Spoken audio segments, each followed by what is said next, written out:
दोस्तों अगर आपको चक्रवृद्धि ब्याज निकालना नहीं आता है तो मैं आपको बिना किसी सूत्र के, बिना किसी फॉर्मूले के एकदम आसान तरीके से ट्रिक के माध्यम से चक्रवृद्धि ब्याज निकालने का तरीका बताने वाला हूं। और ये सबसे आसान तरीका है। इस ट्रिक की मदद से आप 1 साल, 2 साल, 3 साल, 4 साल, 5 साल, कितने भी साल का ब्याज आसान तरीके से निकाल सकते हैं। तो वीडियो अगर आपको अच्छी लगे तो आप इसको लाइक शेयर जरूर करें। तो चलिए वीडियो को शुरू करते हैं। सबसे पहले आप क्वेश्चन देखिए, 3000 रुपए का 10% वार्षिक ब्याज की दर से 3 वर्ष का चक्रवृद्धि ब्याज कैसे निकालें। तो इसको निकालने के लिए सबसे पहले आपको पता ही होगा फॉर्मूला लगाना पड़ता है। पिछली वीडियो में मैंने आपको फॉर्मूले के साथ बताया था। आज मैं आपको बिना फॉर्मूले के एक ट्रिक की मदद से इसको सोल्व करके दिखाता हूं। तो सबसे पहले दोस्तों हम क्या करेंगे, इस क्वेश्चन को सोल्व करने के लिए हम 1 साल का ब्याज निकालेंगे। तो सबसे पहले हम लिखेंगे प्रथम वर्ष का ब्याज। तो पहले वर्ष का ब्याज हमें कितना लिखना है, ये देखिए दोस्तों हमारा कितना मूलधन कितना है 3000। तो हम क्या करेंगे, सबसे पहले हम लिखेंगे 3000।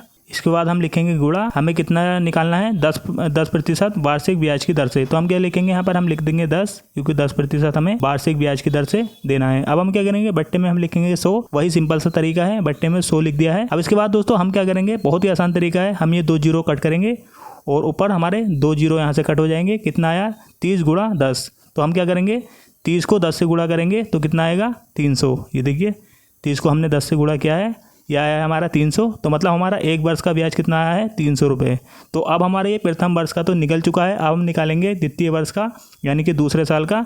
तो हम यहाँ पे लिखेंगे द्वितीय वर्ष। तो दूसरे साल का जो हमारा ब्याज है, अब उसको निकालने के लिए थोड़ा सा ध्यान से समझिए दोस्तों। जैसे कि यहाँ पर हमने पहले लिखा था 3000, लेकिन अब हमें यहाँ पर 3000 रुपये नहीं लिखने हैं, हमें इसमें 300 रुपये और ऐड करने हैं। क्योंकि 1 साल का हमारा ब्याज कितना था 3000 रुपये। तो यहाँ पर हम कितना लिखेंगे, हम लिखेंगे 3300 रुपये। देखिए हम इसमें 3000 रुपये और प्लस करेंगे। देखिए 300 रुपये में हमने 3000 रुपये प्लस किए तो कितना आएगा 3300। तो हम यहाँ पर 3300 रुपया लिख देंगे और इसके बाद वही सिंपल तरीका है, गुणा लगाएंगे, गुणा का निशान लगा के 10 करेंगे, 10 के बाद बट्टे में 100 लिखेंगे और वही सिंपल सा तरीका है, 2 जीरो हम कट करेंगे और यहाँ पर 2 जीरो ऊपर से भी कट हो जाएंगे। 3300 में से कितना आया, ये देखिए। तो हम क्या करेंगे, 33 को हम 10 से गुणा करेंगे, 33 को 10 से गुणा करेंगे तो कितना आएगा 330। तो ये देखिए 330 हमने लिख दिया है। अब ये हमारा दूसरे वर्ष का भी ब्याज निकल के आ चुका है। बिल्कुल सिंपल तरीका है। अभी तक अगर आपको वीडियो पसंद आ रही हो तो इसको लाइक शेयर जरूर करें। अब हम निकालते हैं तीसरे वर्ष का। तो तीसरे वर्ष का कितना ब्याज होगा, यहाँ पर हम लिख देंगे तीसरे वर्ष का। तो दोस्तों इसी प्रकार से आप 3 साल का, 4 साल का, 5 साल का, जितना मर्जी हो उतना ब्याज आप लिख सकते हैं, मतलब निकाल सकते हैं। तो ये देखिए हम तीसरे वर्ष का ब्याज निकाल रहे हैं। तो अब हम क्या करेंगे दोस्तों, यहाँ पर हमें 3000 नहीं लिखना है और 3300 भी नहीं लिखना है, क्योंकि अब हमारा 330 रुपए दूसरे वर्ष का निकल के आया है। तो अब हम क्या करेंगे, 300 और 330 रुपए को प्लस करेंगे 3000 रुपए में। तो चलिए अब हम इसको प्लस कर लेंगे तो कितना आएगा, तो हमारा आएगा 3630 रुपए। तो हम यहाँ पर 3630 रुपए लिखेंगे और गुणा में हम 10 ही रखेंगे और इसके बाद बट्टे में 100 रखेंगे। वही सिंपल सा तरीका है। ये देखिए 1 जीरो से यहाँ पर 1 जीरो ये कट हो जाएगा और 1 जीरो से यहाँ पर 1 जीरो ये कट हो जाएगा। तो ये देखिए दोस्तों हमारे 1 जीरो से 1 जीरो कटा और 1 जीरो से 1 जीरो ये कटा। तो अब हमारी एक संख्या आई है तो इससे तो कोई भाग नहीं आएगा। तो ये देखिए हमारा जो है आंसर निकल के आ चुका है। ये देखिए कितना आंसर आया हमारा 363 रुपए। अब हम क्या करेंगे, इन तीनों को हम कैलकुलेट कर लेंगे। ये देखिए 300, 330